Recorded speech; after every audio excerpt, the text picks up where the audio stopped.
not gi na jeex ba France daw di ñëw fi Sonkoy Diomaye de mooy Sonko yàlla jamaan pour yàlla jërëjëf pëtëf kay jëf moo la may sa ràññee tey ndigal la ñuy déglu sa njaxas ka doon bay faam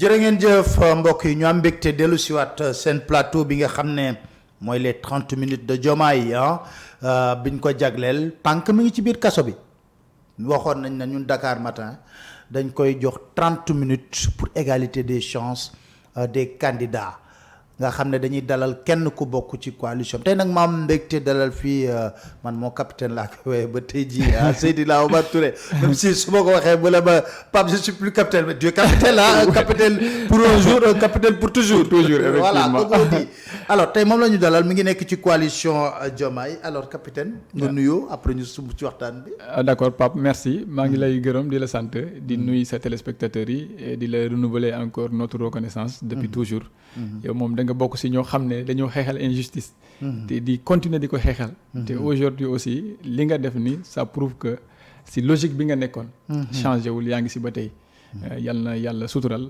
yokk vraiment kattan bi mais d'abord campagne bi démarré na ngeen nekk seen coalition bi Diomaye enthousiasme bi ci am ak li ngay gis population bi yow lan nga ko jàngatee Pape sincèrement man xam nga comme man moom awma habitude yu mel ni absolument yu mel ni si télé laa ko doon seetaan mais sincèrement li ma gis vraiment je suis surpris c'est comme si y avait un seul candidat fu ñu jaar sincèrement da ngay gis nit nuyu la yuuxu ba jooy en fait tu es surpris cela montre que sénégalais yi dafa mel ni dañ leen libéré ñi dañoo dund injustice ñu tere leen génn ñi tere leen exprimer ba benn instant ñu ne leen vous avez le droit de vous exprimer donc c'est ça qui prouve aujourd'hui que les Sénégalais ont cet engouement et bu dul woon koor gi di nga gis ci campagne bi malgré les délais réduits loo xam ne mosoo ko gis gis nga lu xew ak APES absolument il y avait tellement de monde c'était émouvant oh non c'était émouvant xam nga caméra yi mënuñu woon wone lu nekk ci tali yi mais dafa fees ba amul ñu mën a nekk ci terrain bi ñoom ci tali yi la ñu nekkoon donc wax dëgg yàlla c'est vraiment impressionnant c'est impressionnant pourquoi parce que c'est les Sénégalais qui se sentent libérés yu bëgg a tourner page bi yu bëgg a def leneen wala c'est le candidat moi je pense que c'est les deux c'est d'abord le candidat boo xoolee nu ñu désigner Bassirou Diomaye Faye président Bassirou Diomaye Faye da ngay xam ne les Sénégalais se reconnaissent en lui parce que tey boo xoolee les 17 millions de Sénégalais qui vivent boo xoolee les 10 millions ont subi une injustice te boo xoolee ni candidat bu nekk actuellement même dans les liens de l'injustice c'est Bassirou Diomaye Faye en prison donc xam nga sénégalais bëggul injustice donc loolu déjà c'est loolu d'abord bokk na si lu tax sénégalais yi am engouement l'autre engouement c'est que depuis 12 ans les sénégalais se sentent persécutés surtout les 3 dernières années dëkk bi dafa taxaw rien ne marche nit ñi amatuñu lu ñuy lekk amatuñu lu ñu naan amatuñu dara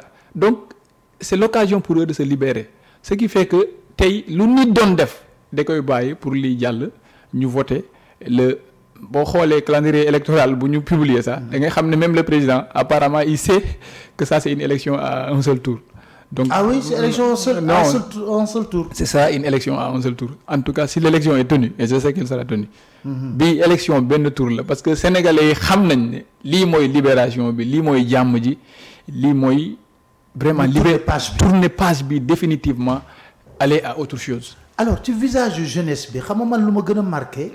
capitaine bëgg naa nga réagir si moo di.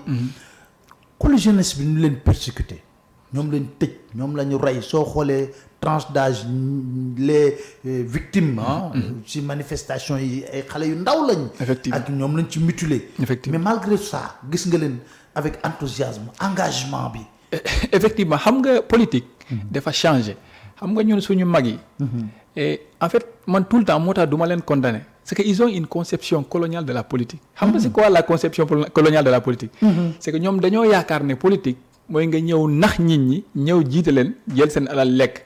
alors que c'est le colon qui agissait comme ça xam nga colon bi bu mu ñëwee moom dafa doon aaki moo dëkk bi pour am lu mu jël yóbbu moo taxoon ay naxaate la doon def boo xoolee après les indépendances les accords qui ont été signés entre c'est-à-dire les colonisateurs et nous les anciens colonies c'était de permettre de continuer à explorer les Africains te loolu pour nga mën ko def foog nga collaborer ay dirigeants yoo xam ne dañuy jaay seen dëkk bi léegi internet am na fu ne télé am na fu ne mais lu tubaab yi di lekk loolu la ñuy lekk lu tubaab yi di waxtaane loolu la ñuy waxtaane télé yi tubaab yi yor loolu la ñuy yor donc dafa dem ba xale yi ñor ñu xam ne ñun ñu ngi ñuy nax donc ce qui fait que tey da ngay gis nit par exemple mu dem manifestation ñu dóor ko ba dàmm loxo bi ñu tabax ko mu ñëw wekk ko fi demaat encore manifestation da nga yaakaar ne loolu lan la bëgg a alal la wal c'est ce qu'on appelle le réveil de la conscience les gens se sont réveillés man tey bu ma gisee xale jàpp sama loxo wax ba jooy en fait je suis surpris en fait après j'ai compris parce que yow tamit da nga nekk symbole aussi de l'injustice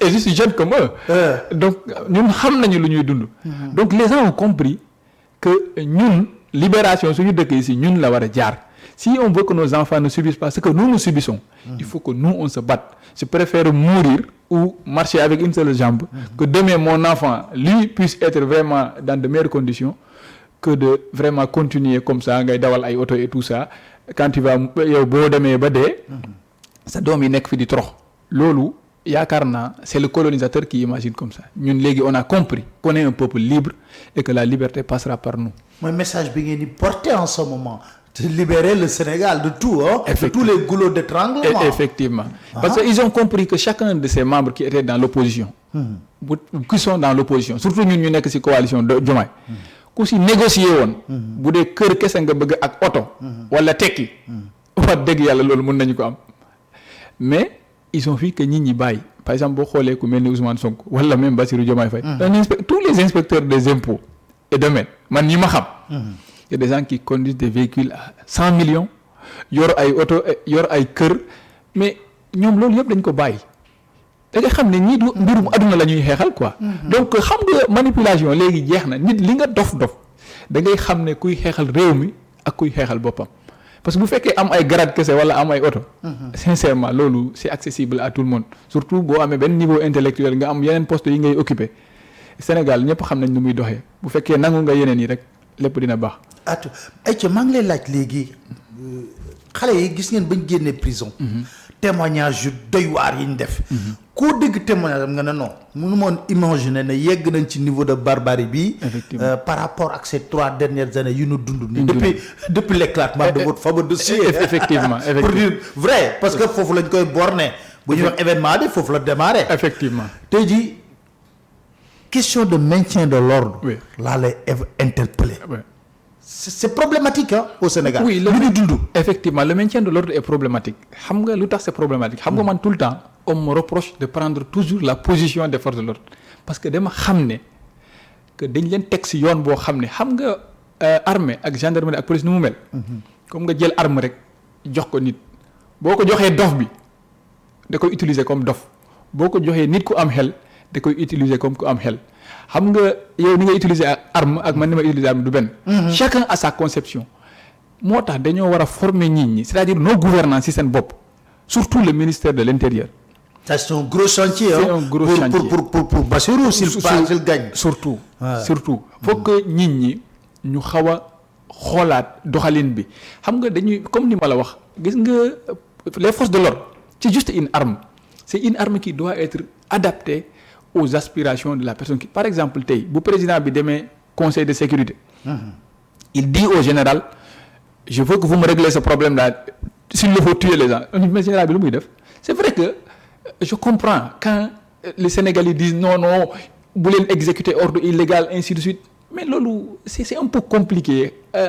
Afrique, il faut avoir une réalité. Mais souvent, le président, il ne sait pas.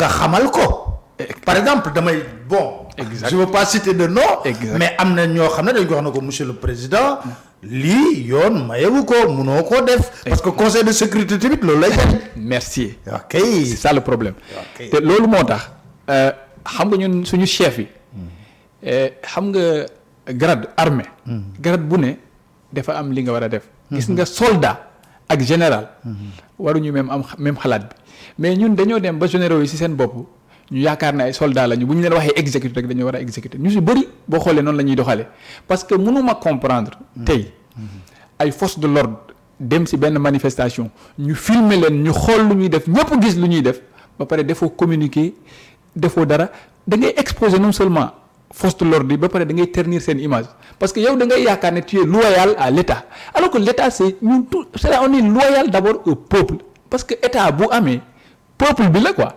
gis nga yàlla si boppam boo gisee mu sàkk c'est-à-dire mu defaru terre bii nii. defaru ay garab defar lépp ngir nit ñi la. donc l'État d'abord c'est le peuple. aspiration boobu gis nga peuple boobu bu fekkee dañ leen di toroxal. te yéen mënoo leen def ay communiqué di ko condamner di wax ne ay sanctions des sanctions seront prises déjà loolu day wone ne que yéen da ngeen jàppee seen peuple ngeen def ko comme seen ay ennemis parce que président bi si logique boobu la nekk.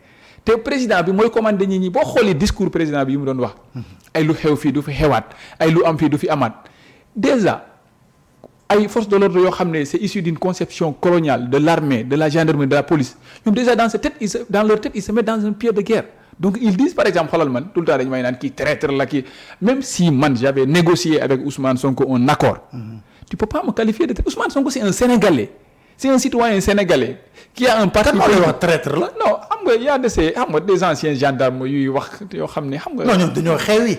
dañoo xewi en fait dañoo xew old fashion lañ. c'est juste pour faire l'ancienne école quoi. c'est juste xam nga nit. sont démodés. il faut différencier les forces extérieures.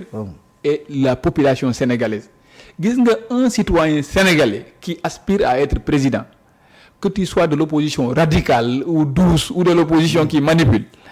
tu es un Sénégalais tu vas être considéré comme gis nga bu la gendarme bi wala policier bi jàppee da la war a traiter de telle manière que toi-même tu te sentiras fier loolu mooy tax ñun ñëpp ñu am ce regroupement autour des forces de l'ordre saa yu ñu leen laalee ñun ñëpp ñu jóg ñu dénoncer leen donc le programme de Diomaye c'est un peu ça parce que am na benn parti boo xam ne ils ont prévu une commission boo xam ne benn administration boo xam ne dañ koy créer day enquêter ci wàllu bavure au maintien de l'ordre xam nga l'esprit de corporatisme dafa tax ne par exemple tey gendarme bu defoon dara nga wax ne ay gendarme nañ ko enquête souvent dañuy xaw a jàppalante et loolu c'est normal c'est comme vous donc réaction corporatiste exactement donc foog nga jël benn structure indépendante boo xam ne ce sera un peu la police des polices di def ay genre enquêtes yi ba pare surtout revoir la formation ba pare yokk ko parce que dernièrement le président a doublé les effectifs. parce que foofu laa lay wax est-ce que bavure yu ñu gis ak torture yu ñu gis ay vidéo wane ko ñu gis ay homme de tenue def ko par exemple xool ndaw soosu nga jàpp ko ba pare. xam nga koy jàpp di ko yóbbu cooto koy jërul door. jërul wéq jërul def dara. donc alors est-ce que loolu recrutement bi ak formation bi taxul dérive yooyu am. loolu la xam nga loolu lu koy indi tout le temps Pape. c'est le recrutement d'abord. parce que le président avait un objectif boo dégluwee discours xam nga président bu waxee. waaw fii kenn du fi kàcc force restera à la loi. voilà xam. donc déjà les forces de l'ordre se sont mis dans un ordre de bataille c'est-à-dire ñoom ce n'est plus le maintien de l'ordre. loolu Sénégal dañ dem guerre ak peuple bi. exactement parce que da ngay gis ay nit di viser ay armes mais loolu ce n'est pas les forces de défense encore une fois c'est le président c'est le pouvoir donc loolu moo tax. mais foofu nag capitaine du ma d'accord ak yow. parce que di nga am benn général. boo xam ne.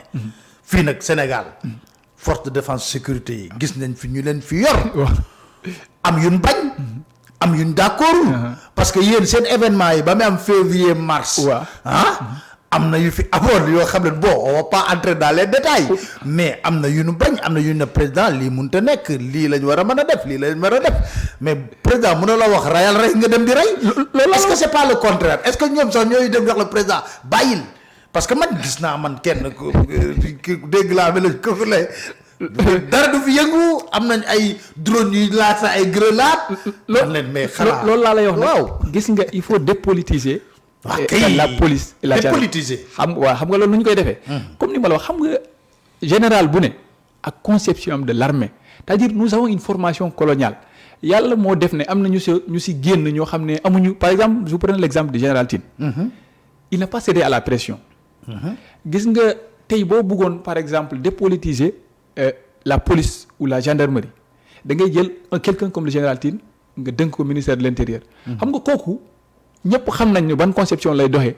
te romb na foo xam ne day jot ay pression pour di def un sale boulot. nga ne ko je te donne une mission pendant 3 ans nga jox ko les moyens qu'il faut pour former reformer ba pare changer conception yi parce que moom général la keneen général la jaar na fa tey moom général Tine si boppam dina ruus ne un autre général defal loo xam ne du yoon parce que en tant que militaire parce que ils ont le sens de l'honneur donc moo tax dañoo war a jël un certain temps ñu dépolitiser la police et la gendarmerie ba pare revoir la formation ba pare pacifier l'espace ba pare créer ay missions yoo xam ne day jaxase les forces de l'ordre un peu avec la population. mais léegi la ci 3 ans yi la yàqu mais c'était un plaisir de regarder le défilé du CAR c'était un plaisir mais ci 3 ans yi la yàqu. le processus là en fait boo xoolee. processus mais ci 3 ans yi la. xam nga même avant. boo xoolee avec le président Ablaye Wade. waaw mooy période boobu amoon na ay violence. waaw peut-être que à l'époque il y avait pas eu beaucoup de morts. mais c'est selon en fait la virulence du chef de l'État da nga xam ne Ablaye Wade sincèrement c'était un démocrate quand même c'était quelqu'un un républicain démocrate. quand il faut lever le pied il le levait. mais le président Macky Sall mooy genre nit boo xam ne lu ñuy waxtaanee ci télé yi en fait par exemple tey je vous donne un exemple gis nga tey bu Guy Marius Sagna jëloon parole di naan Macky Sall forcé suba di nga libérer Ousmane Sonko nit jotale ko ci noppam. il va faire tout pour le garder là-bas pour 2 mois pour won ko ne. du yow yaa diriger man maa diriger c'est-à-dire grandeur quoi président du doxalee noonu grandeur c'est ça donc loolu mooy problème bi boo xoolee image yu force de l'ordre yi c'est le reflet des dirigeants xoolal par exemple notre ministre de l'Intérieur c'était un magistrat lui il confond le Sénégal avec un tribunal yow nu ñuy mën a defee ay manifestations dem di rey ay nit ngay naa dinaan ay force reste là à la loi alors que toi-même tu n'as plus de force les gens ont tout rasé au lieu nga toog nga am humilité nga ne leen dëkk bi ñoo ko bokk maa ngi leen di ñaan di leen vraiment di ngeen ñibbi seen kër yi li ngeen di yàq nii ñun ñoo ko moom. mais ngay dem là tu fais le parce que tu dis que l'État ne baisse pas les mais kan mooy état du ñun ñëpp. lu ñuy def nii ñun ñëpp la ñuy humilier donc moo tax il faudra que ñun ñu jiite. ñu xoolaat leen ñu waxtaan ak ñoom ñu am humilité ñu xam ne ñoom du ñu ay yàlla ay nit lañu. que gis nga ku nekk ministre yi avec le cultivateur baykat bi. mécanicien bi amuñu lu ñu gënante juste que kële dañu ko jël confier ko ay mission pour un temps bien déterminé surga la sax te Sénégal malheureusement ñun koo fi jox nguur ay mbokkam ñoo koy njëkke wax ne lii yàlla moo la ko jox sa liggéeyu ndey la sa liggéeyu ndey la waaw tu prends tes 2 téléphones tu les confies à quelqu'un même tes anciens amis s'ils t'appellent duñ la jot après par exemple, je vous donne un exemple, l'exemple de Macky Sall. Les 2 personnes qui ont le plus influencé Macky Sall dans ce qu'il a fait, c'est le professeur Ismaïla Madior Fall et le ministre Antoine Diome. Mais ñooñu Macky Sall quand il se battait pour accéder au pouvoir, ils étaient où? C'est des intellectuels universitaires nga indi la. Ismaïla moom dafa dawoon sax ci assises nationales yi daw. ba la Macky Sall waxee la daw boobu nga ko gëj a dégg. Ismaïla Mimi Touré moo ko indi auprès de Macky Sall Aminata Touré. léegi ñooñu ñooy ñëw décider. xamuñu saa yow noo def ba egsi ci nguur gi xamuñu ce que les Sénégalais vivent c'est de petits bourgeois yoo xam ne seen adduna xamuñu coono ils savent pas ce que le villageois di dund après ñooñu nga bëgg a naan c'est vous qui décidez du quotidien des Sénégalais ñuy saaga ku leen neex ku def dara ñu dem jël la tëj la mais fokk ñu yóbbu leen kaso ñu xam lu fa xew ñoom aussi pour comprendre. la force obscure force occulte terroriste yi. loolu yëpp li ma la wax la c'est que le professeur le ministre Antoine Félix Diome à un certain moment il s'est cru être un procureur qui prenait un réquisitoire devant un tribunal. Donc à chaque fois qu'il y avait un problème il était là pour justifier les faits di accuser nit ñi de fausse xam nga Pape.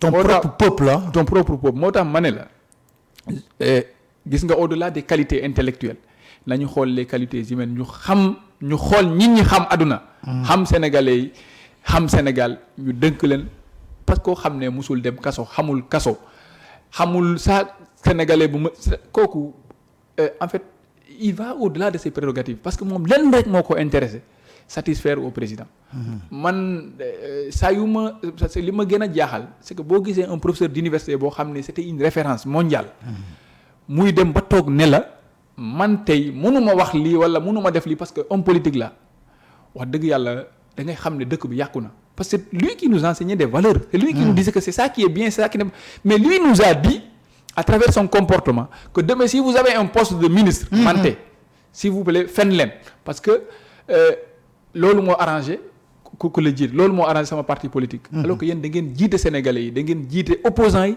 da ngeen jiite le pouvoir da ngeen jiite ñëpp mais ñoom dañoo jàpp ne Sénégal seen parti politique kese la ak seen privilège. loolu lu jar a ñaawlu la. Alors, donc, je pense qu'il faut faire la reddition des comptes, hein, de tout, hein. Sous ma reddition de tout ce qui s'est passé. Oui. Loi d'amnistie, on peut s'attendre, par exemple, à abroger quoi. Oui, c'est un peu compliqué. Wow. Avant que la loi là ne soit promulguée, vraiment j'étais contre la loi.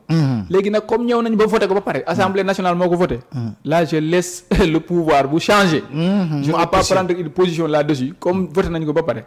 Mais man je suis dans le c'est-à-dire mais tout ce qui s'est passé, wow. 82 morts, des disparitions, DJ Badji, mais il faut que plaire. Je suis pour que ñu lépp ñu léral ko parce que amnistie xam nga kañ lañ koy def.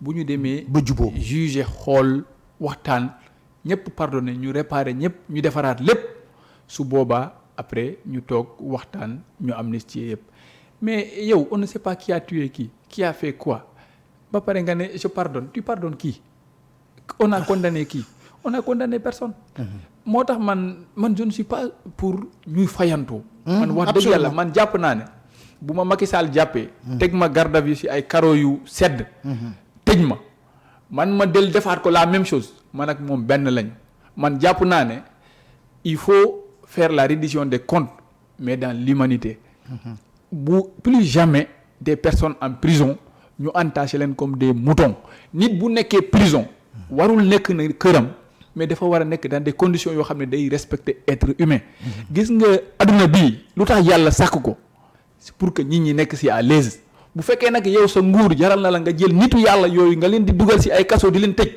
yow aussi yàlla dina la musa toroxal même bu la toroxal si àdduna say doom dinañ torox wala boo dee yàlla dina la ko woon moo tax man je considère que ce qui est plus essentiel c'est de continuer à conserver la dignité des Sénégalais te loolu nguur gi changer bañ a changer qu'il y ait la reddition des comptes ou pas ça ne doit plus exister le premier chantier ouais.